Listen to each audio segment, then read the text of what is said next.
guys, welcome to our YouTube channel, and today we are going to learn how to change ChatGPT language.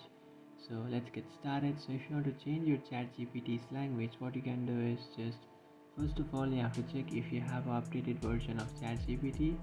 So open up your Play Store and then search for ChatGPT. After searching for ChatGPT, you just have to check if you have an update option. So if you do have an update option, you just have to update your ChatGPT application. And after updating your ChatGPT, you just have to open up your ChatGPT app and then tap on the two bar icon which is on the top left corner of your screen.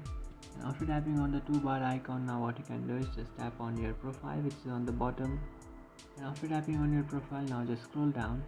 And after scrolling down inside speech, you can find the following options which are main language and voice. So you just have to select the second option which is main language and then select a language that you like. For example, I'm selecting China. For example, I am selecting Chinese language. So after selecting a language, what you can do is just restart your app. And after restarting your app, in the bottom right corner of your screen, you can find this headphone icon.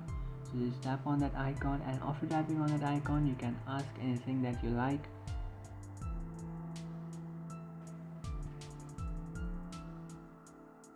So here you can see guys, my ChatGPT is responding me in another language that I chosen.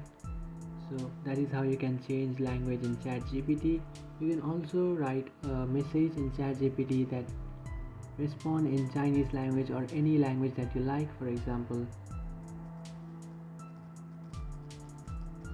So after entering this message, now what you can do is, here you can see ChatGPT is responding me in Arabic language.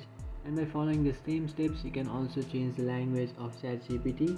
So that's it guys, this is how to change language in ChatGPT. If you find this video helpful, don't forget to like and subscribe to our channel. If you have any doubts, feel free to comment below. Thanks for watching.